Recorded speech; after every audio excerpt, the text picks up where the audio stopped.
Hello guys! Welcome to another episode of GEEKAMANIA in the grand and great outdoors. In the beautiful British summer. It's horrible. Yes. It's great. It's great. We actually have blue sky for once. Makes a nice change. It does, doesn't it? Yeah. We actually have sky here. But listen to us Brits talking about the weather, we're not That's stereotypes. I already fancy a cup of Today, tea. speaking of stereotypes, we're Where's the talking clock? about It's also- our 3 favourite storylines. It can be anything from like video games, comics, movies, TV shows, anything that we can think of that we like for storylines. So yes, Mark, would you like to start us off? Yeah, of course. Your My number 3. my number 3 would probably be the storyline in Scrubs where Dr. Cox went depressed. Oh yeah. I like that storyline because it kind of shows Dr. Cox at his lowest, so it kind of shows you actually he is a human, not this like awesomely kind of a god person that the show kind of makes him out to be. You mean the one after he actually Yeah. killed 3 patients? Yeah, Right, and it had the Frey How to Save a Life song in it as well, and just the fact he was just... That's the only reason this storyline is in your top 3, isn't it?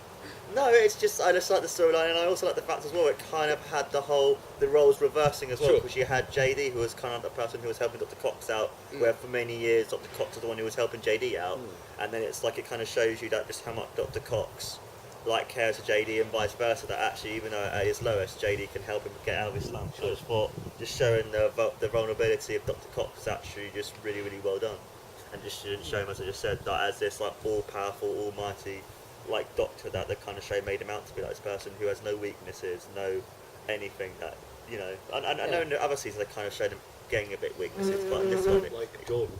yeah, like That's a big Jordan, weakness for him. yeah, but then in this one it kind of showed him at his lowest, and I guess so, yeah. All the way through the series up until that point, they'd always shown him on the edge. yeah. Like, you know, there's a potential for him to go completely meltdown, but yeah, it was quite interesting to see it actually happen. And like, just because you'd think with him it would be more destructive to other people, but it wasn't. Yeah, it was just to him. It was just to him. He wouldn't like even go into anything, and his confidence kind of went a bit lowered and stuff. So yeah, it kind of shows that he just actually pretty much he is, just shut down and just wouldn't talk to anyone or at all. and it shows that everyone is human in that show. Absolutely, yeah. And everyone has a breaking point. I like the way that the first thing he says, he doesn't say the whole episode, the first thing he says is a joke. When JD takes the scotch, he goes, "You don't like scotch." Oh And it's yeah, kind of, yeah. That's what breaks him out of it, is actually they craft a joke Yeah. for him. Yeah. And the fact as well that even though he's helped everyone else, it's like I like the fact that JD's the only person who's like, well, what are you guys doing? He's the one who's been helping us for many, many years. Why are you guys just going to leave him and like can't be bothered to deal with Dr. Cox and stuff? So I really enjoyed it though. And also as well, kind of saying that is the whole JD story as well when he got really depressed as well. Yeah. Like the fact it kind of shows these characters, even though they're comedy characters, still have emotions and still have weaknesses as well. Like There's a lot of depth in Scrubs. Absolutely, yeah. a It's lot more of than that you'd show. expect. It was such a great show. Yeah. Gear. Me, my third storyline would be Civil War storyline in Marvel. You stole one of the ones I was going to use. And me. I really love that storyline because it starts off kind of like with the junior heroes, Yeah. trying Young to get, Avengers, yeah. young Avengers trying to get make their TV show, and then all in like Oh wait, no, it's not Young Avengers, is it? It's those, it's Yeah. that crap group of guys who are like, this will make it for great ratings. and Yeah. it just in 1 second it goes really dark because Nitro blows up a fucking elementary school. Yeah. Yeah.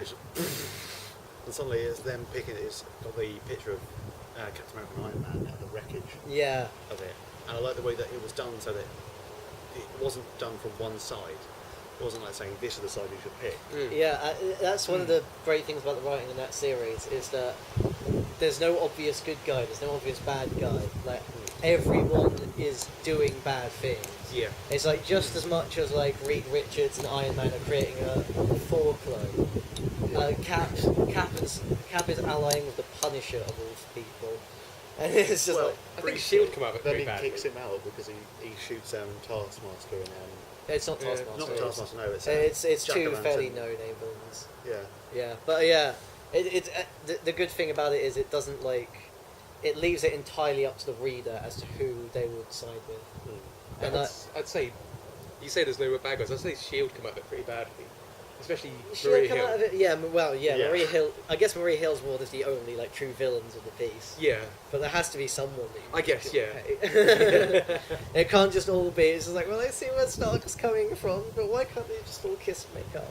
I mean, like, I'm not one of the biggest comic readers in the world. I mean, Civil War's probably the one big comic arc I've read, but it just felt like, you know, if there was a point where it came to the whole superhero registration, that kind of thing, that is the best storyline they could come up with it. And it's just like, and it quite surprised me as well to see Captain America is the one going, no, superheroes should be secret. And Iron Man going, actually no, I'm all for legislation. Yeah, I mean, it's quite surprising considering those characters. It's weird because Iron Man's usually the voice of freedom and excess, and like you can see like through Iron Man's arc very clearly like why he's coming from this decision. Yeah. And yet, like, and the people who ally with him as well, it's like it's all people that are in the public eye and are already like, well, we cope with it fine. Whereas Cap's like, no, Spider-Man. Spider-Man was yeah. That was shocking. Well, Spider-Man is very much like the morals of the whole story. It's like he flips. He's very much with like Iron Man for most of it. I guess he is He's the moral point of view. compass, because he's very much with Iron Man. And it's just like, Cap, why are you doing this? This is just causing unnecessary violence. And then, like, after all of this happens, he realizes, no, Cap was probably right. Doesn't he go over after they bring out the Thor?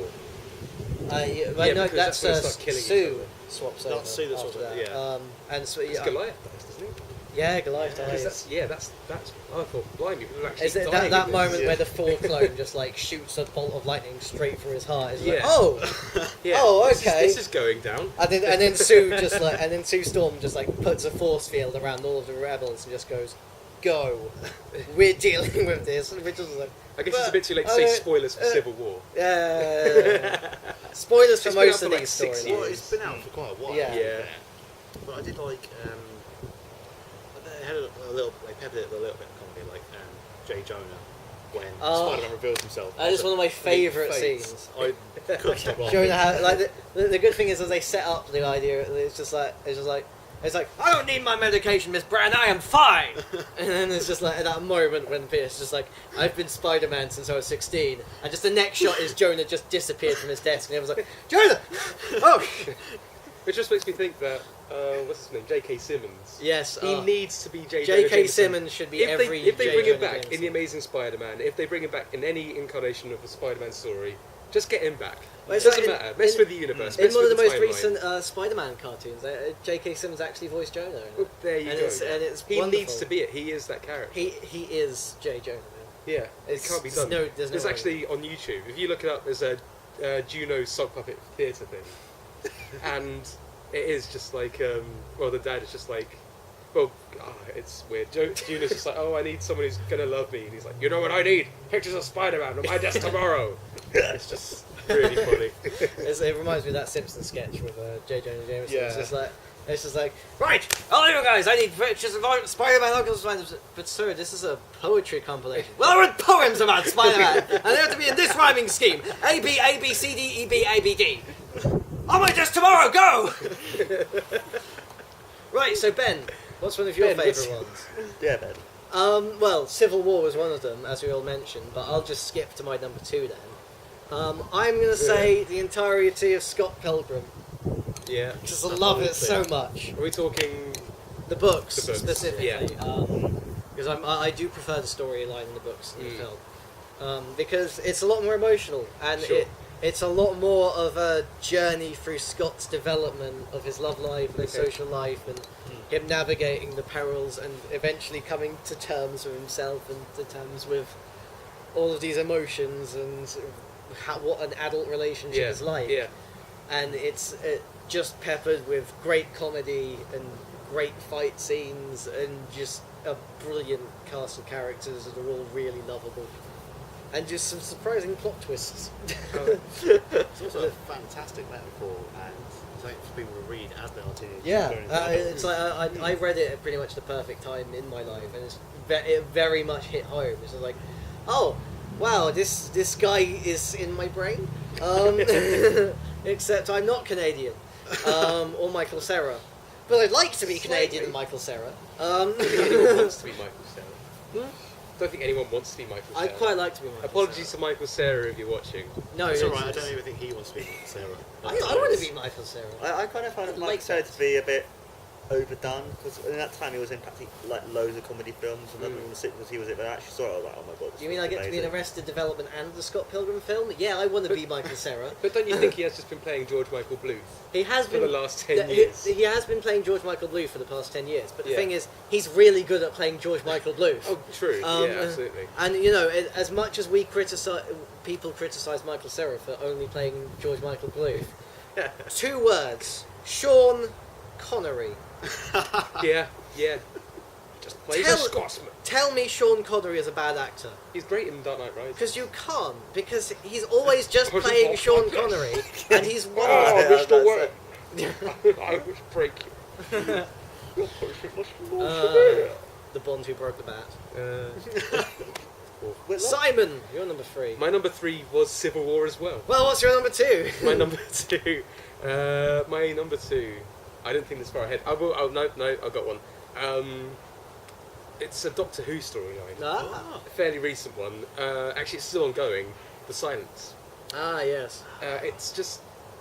I can't quite put my finger on it, but when it was Russell T Davies writing, and when in the previous stories as well, I mean, you had the ongoing stories as well, like too many to go into Way now. too It's many. 50 years River worth of Song stuff. and, Well, I mean, before before that, I mean, you have like the 5-part stories and things like that. Yeah. Too many to go into. 50 years of stories. Time Wars. But of the most recent memory, and the one that's still ongoing, is The Silence, and it's just such a good story. It's they were a very trying to good actually premise. stop him from existing, and getting rid of him both in space and time, and like completely. And I mean, some of the episodes that drift away from it are really good as well, like things like The Girl Who Waited and Amy's Choice. An awful lot of Amy Pond in there, actually. But anyway, I'm getting distracted by Amy Pond. Aren't we all? Yeah. But when it actually goes into Stephen Moffat writing the Silence stories, it gets so good, and it just makes me remember why I liked Doctor They're Who so much. such in the a first. good creepy premise. They for a villain. really are. Just that idea that just like while you're looking at them, you can remember, but as soon as they're out of your vision, no memory. But That's it's a really clever creepy concept. But I just love. I mean, it's things like people have said, like other stories that happen like building up for the long run. This is happening from like this is like happening before Stephen Moffat even took over Doctor Who with like Silence in the Library. Yeah. This is it's the long game. It does involve River Song. It involves. It's involved almost It every involved almost character we've every got, every running character character in we've got. Yeah. New Who. And it's just so good. I mean, yeah, it does come with the Americanization of Doctor Who a little bit, Yeah, but to be honest, I kind of welcome the Americanization. I guess. So, like some aspects of it are quite refreshing and good. But then you get the Tumblr fans. Well, then you get the Tumblr fans. Oh God! That's a whole other thing. They're to be scary. honest, Tumblr in general is a mess. But I'm looking forward to see what they do with the fan art for Peter Capaldi, because it's going to be quite scary. Internet, I know you Please, will. for the love of but God, internet. Please, from me, do not make yaoi fan art of Peter Capaldi. I know you will. I know It's what you're inevitable. like. I know that this is what you do. This is your bread and butter. Please, if you're just going to listen to me this once, don't. I don't need to know that exists. Even better, we all ask you, as a group, Yes. please don't. For the love Please of God. no. Like, For the love of probably all will that do, is but holy. please no. Actually, no, not even God, because the I know internet you might hates enjoy religion. it. For the love of Joss Whedon For and whoever else the internet likes. For the love of the flying spaghetti monster. And Neil please deGrasse no. Tyson and whoever else. Just pray to your various internet gods and don't make yaoi fan art of Yes. those guys. Not cool. It will happen. I don't want to It imagine probably how has old already that's. happened. You know what? Probably as we Someone's have spoken, someone someone DeviantArt has just account has finished probably got. their loving 3 hours work and have just gone Reddit. There's and probably I'll Rule love this. 34 of Malcolm Tucker and the Doctor. Oh, anyway, enough about yaoi fan art and old arses. However, quickly before we go to Silence, is something that Stephen Moffat did very well, even when Rusty Davies was the head of Doctor Who. Was all his monsters were things that we're naturally afraid of, like Yes. things like that, and that thing in the corner of your eye, and you've got to room and not Or even remember things what that you're weren't, there. like The Empty Child. The Empty Child is That's probably one of my terrifying. favourite. I just love that. Because it's like, what can you do against that? Because you you don't want to hurt that child because he's probably innocent and he's just looking for his mother. He's just Yeah. a boy. But if you touch him, then But it's I am monstrous. I mean, definitely yeah, afraid of gas masks, so monstrous. that Yeah. really got me. Yeah, I mean, whether you love or hate Stephen Moffat and the way the direction's gone, Series 5 He almost knows from his New Who, creatures. he knows his monsters. Oh, Yeah. Like from Weeping Angels onwards. Ah, It's yeah. just... Anyway, enough Doctor. Mark, Yes. My number number two. 2 would probably be the storyline of Venom. Just yeah, because yeah, it's a really iconic and it basically created one of my all-time favourite like comic book characters, Venom. And I love the whole storyline and how originally it was Spider-Man who had the suit, and then it was Venom because the symbiote hated, and then because of the soul symbiote thing, you had like Carnage. I just think that the whole storyline when he went like to the moon and in the cartoons, and the Spider-Man 3 kind of ruined the storyline, A little bit. making him all emo and shit. I will but- say, I mean, people go on about a Deadpool film. I'd love to see a Carnage film. Yeah, me Yeah. too. That would be terrible. And a Venom film as well. That'd be quite cool. The Venom problem film. with the problem with a Carnage film is that's when Spider-Man really gets into an adult territory. Oh yeah, And absolutely. there's It'll be a no hard way 18. they're It'll be a gonna- hard 18. There's no way they're going to do that because Spider-Man is way too popular with 12-year-olds. But even if they got away with No, the majority of the Spider-Man mythos and just went, okay, you know that symbiote, let's just do a spin absolutely Yeah, 'cause no they're production apparently they're company doing worth a- the salt will give that. They're, I know, they're, I know, they're doing a absolutely. Venom spin-off movie, but actually talk about that. They've mentioned him in the cartoons and stuff, where it's actually not as violent, but he still kills people. and He's a stuff. serial killer, He's a and serial not serial unless killer it was- alien yeah. monster. So we're getting rapist. But something that I keep saying every time Carnage is brought up, where someone put out an idea that the person to play who the Carnage should latch onto should be Michael C. Hall from Dexter. See, that's one of the few people I'd support playing a Carnage. That Because is- for me, I've never been Carnage's biggest fan. I always saw him as one of those like edgy adult cash-in characters where it's just like, yeah, we want to take Venom, but we want to make him like edgier. We're gonna like make him blood red, and he's gonna like rip people up, and he's gonna be a rapist. He's really gonna be like real I tell you hardcore, who man. could play him, which would be quite a brave choice, I guess. Well, not really brave. Jim Carrey? Jim Carrey would be an interesting Carnage. It yeah. would be. I'm kind of gonna hold off my opinion on that until I see what he's like as Stars and Stripes. Yeah. Because Oh, shush, shush. But the Shush, thing that I these people like haven't seen the about film yet. I don't know. I probably would prefer Venom because he's more like Carnage. I like him, but he's too one-dimensional. He's Venom. Sorry, he's actually a lot more like developed. He's like an anti-hero. Yeah, yes, there's he a hates bit more Spider-Man, conflict but at the same time, he still wants to help people and stuff. Like I read like a comic book that he did where he was like a protector of this like woman in like a diner place, and he's just the Spider-Man's the only person that he despises. Everyone else, he actually wants to help. For me, the more interesting Venom was anti-Venom when Brock found Yeah. religion and became this kind of like messianic figure. As the original Venom symbiote went to Flash Thompson. Yeah, And to the military Yeah, of all places. I quite like to see that. that's true actually. The best Venom right now is New Venom, Yeah. where he is very much like a military program and basically a super spy. For me, that is the Venom that I want because he is one of the best members of the Thunderbolts because he is basically Spider-Man if he was a super serious James Bond dude. And that's what I want. That would be amazing. Because and then he gets to hang out with Punisher, Red Hulk, Deadpool, and it's nice. Go read Thunderbolts. What's your Electra's there as well, but no one about? really cares about Electra. Electrode. Electra, Okay. not Electro. I was gonna Even say. less people care about I Electro. like the way you're from. Okay. Your number two, then, my my friend? number two is a whole season, the last season of Angel, Ah, yeah. which I know this is a big fan of him. this guy. This guy. I've not seen it. yeah, because I found out recently that halfway through the fifth series, Joss Whedon was told that he was being cancelled in the fifth series. He thought he had a series and a half left to go. Oh. And he only had half the series.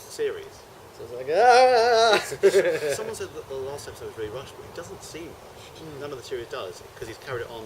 The series 6 is now comic books, Right, yeah. like he did with Buffy. Yeah. So I don't think it made him rush too much of it. But I like the whole series and the fact that they finally get control of Wolverine Heart, and the fact it starts to rip them apart from inside. And it kind of builds up to the climax where it looks like Angel really has gone dark. Spoilers. He really has gone dark and needs to turn around to Wolverine Heart. And at the end of the penultimate episode, he locks him in the room and he says, "This is all fake. I just had to get into the League of Shadows, essentially, for this, with all these demons and high-powered figures." and we're going to take them out. And then the last episode is based around, the first part is based around their last day. They'll go away and have their last day, which I love, just for Spike's last day, because he goes to a massive biker bar, goes and sits down, and the barman goes, pretty thick atmosphere in here tonight, might kick off in a bit.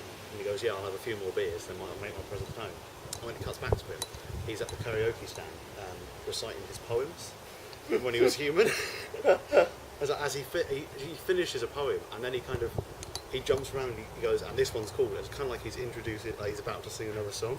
I really like that. And also that they bring Lindsay back, who's kind of was a lawyer at Waltham Hearts, always been at Angel and him have always been at each other's throats. And like he says, will you join us for the final fight? And he goes, I will, not because I like you, but because, and none of this vampire with the soul shit. There's something about you that no one mentions. You're a vampire with huge brass testes. That's a nice thing. Yeah. And then the ultimate dick move, they have Lorne, the demon that works with Angel, after Lindsay finishes the job, shoot him and kill him. And Lindsay's final words are, you can't kill me, you're just like a flunky. I'm meant to be killed by Angel. No. Yes. I just love that whole storyline, the whole series, the way that it builds up, and the saddest kind of, because they have a really funny episode where Angel becomes a puppet, and the next episode, Fred dies. It's just literally in the most Just horrible... complete tone shift. Oh, it's the most horrible, painful way. Her organs cook from the inside because she's being possessed by an ancient demon. Oh, that's nice. And so basically, her and Wesley have just got together after all the series of building up to it, and she dies in his arms. And it is the hardest thing to watch every time I watch it. It's just Other than horrifically that dark. scene in Serenity, the leap on the wind. It's kind of, it's really Have you seen Serenity? not, but Have you seen Fire? I have. Watch Serenity. Okay, I will. But yeah, it's really hard to watch, and then obviously there's the episode after that where they deal with Fred being this demon, and they try and find a way to bring it back, and they find out they can't. Oh no, they can, but they get to the burial ground where all the ancient demons are, and the guy there that keeps is basically the tomb keeper. He says, I can drag a spirit out of the body, and Fred's spirit will go back into her body. However, on the way she'll latch onto everything that she can find, and it will wipe out half the earth. So he kind of at one point he goes, fuck the earth, I'm getting Fred back. But and it really looks like he's about to do it just to the last second, where he just goes, I can't do it. Yeah. And they have to fly back all the way to America, just kind of with him and Spike, because they're the ones that went drinking on the plane. Well, the ultimate irony being, because they're vampires, they can't get drunk. Yeah. Yeah. Like Wolverine. Yeah. But I just love the whole series, and the fact that Spike's in Angel, because he was in one episode in season 1 when he was still evil, which was brilliant. And when he came in season 5, I lost my shit because he's my favourite character in the whole universe. I love him so much. But yeah, that's my number 5. Yeah. It just reminds me of a joke I once heard. It's just like George R.R. Martin and Joss Whedon walks into a bar and everybody ever loved died.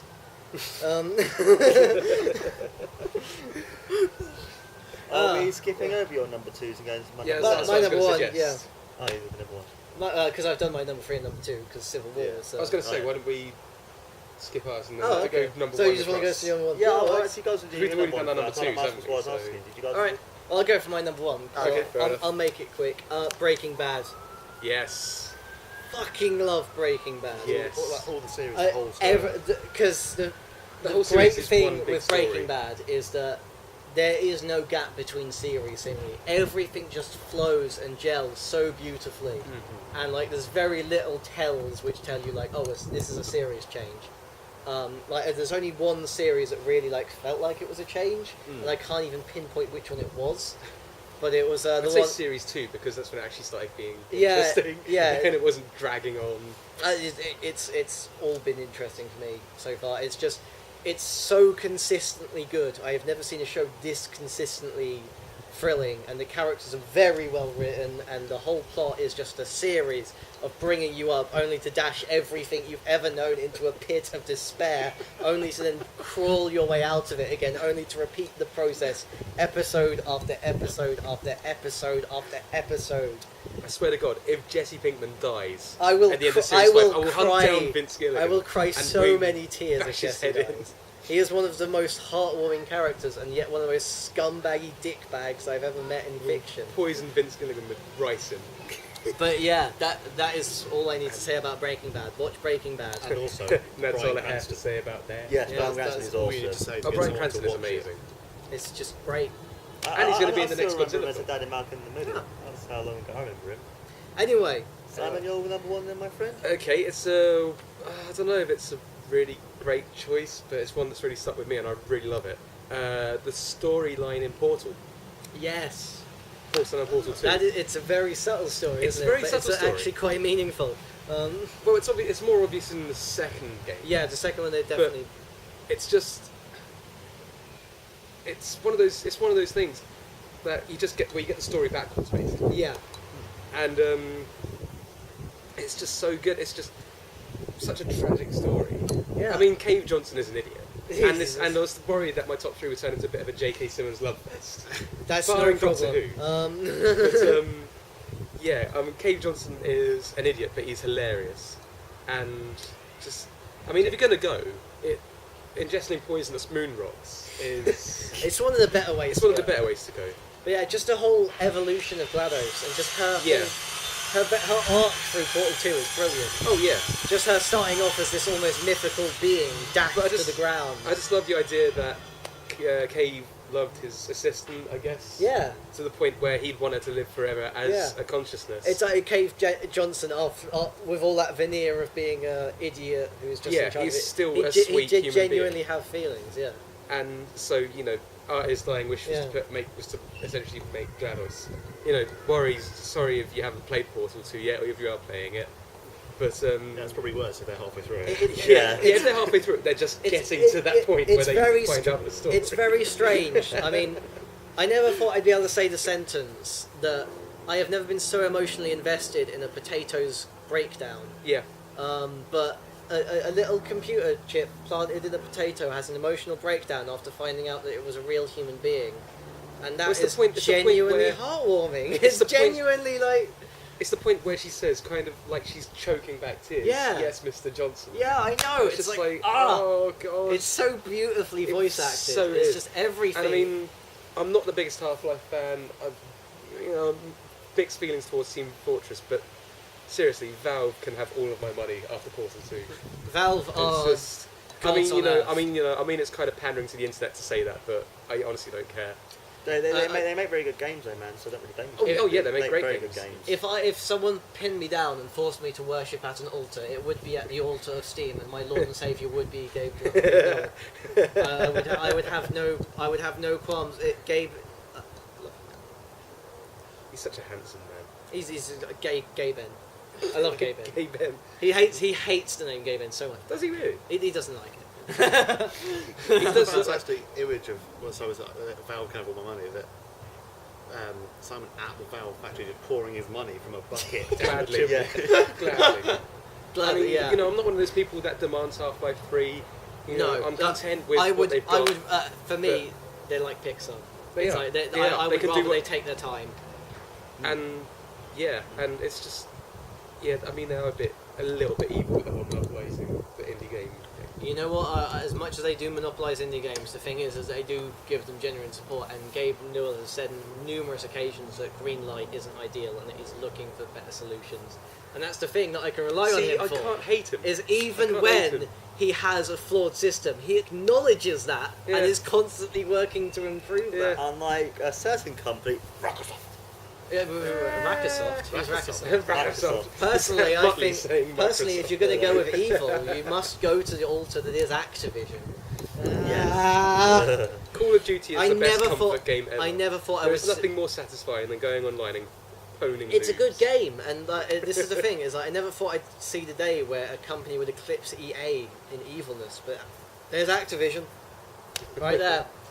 just buying up all the talented EA developers aren't and evil, milking they're just them for ahead of the everything they want. They're so ahead of that. But yeah, Gabe Newell, call me. Mark, So number Mark. one. My number one is from the Teenage Mutant Ninja Turtles Yay! original comics and stuff. It's the storyline Kill when Surprise. the Shredder comes back. I love that song. Basically, what happens in the comic book is they just defeated the Shredder in the issue that you read this time. Yeah. And then basically Leonardo's fight against all the Foot, and then he basically gets killed off, and the Shredder finally comes back and saying, "I'm exacting my revenge." And then after that, basically then Leonardo gets thrown through the window, and in the movie it's Raphael. I hate you sometimes. You're such a douchebag. Kier, number one. Oh, are you He's still serious? down. Yeah, you can do it. You sure? That was really Yeah. quick. That was quick. Also, why I did did- you say that Shredder comes back? I was so looking forward to Oh. finding that. Oh, sorry. Oh, you Read ruined some more. Sorry, Simon. Shredder's back. It's fine, it's comics. Everyone comes back in some shape or They form. do. Even Gwen Stacy's back in some universes. She comes back. She's one of the dead is dead. That's If we're not- going down Lost. Gwen That's not Stacy what comes happens back a in lot. Kick-Ass 2. No. Gwen Stacy comes back a lot in Poor old Spider-Man because On a of, similar note, poor old Rob Stark. Nah. Gwen Stacy comes back a lot in Spider-Man because of Miles the Jackal, because he perfects cloning, and he's always loved Gwen Stacy, so he keeps cloning her, but the clones keep going wrong, and it's rotting on his skin. Just Jackal's a makes me think- bitch. Jackal is a See, the dick. rotting clones just makes me think of. Have you ever seen Archer? No. There's just one scene which is it's very funny. You should watch Archer. It's very good. It doesn't get a lot of love, but I think it's on Channel 5 sometimes, like late night. What was your It's number worth one? having a look at. My number one was the Red Dwarf storyline, Ticket to Ride, which is the one where it's just after the end of season 6, the first episode of season 7, is the after series 6.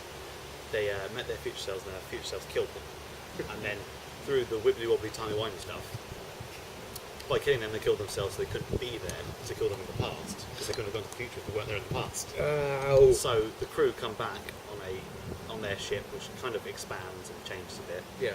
That's kind of sciencey talk to explain away how they got the new sets in.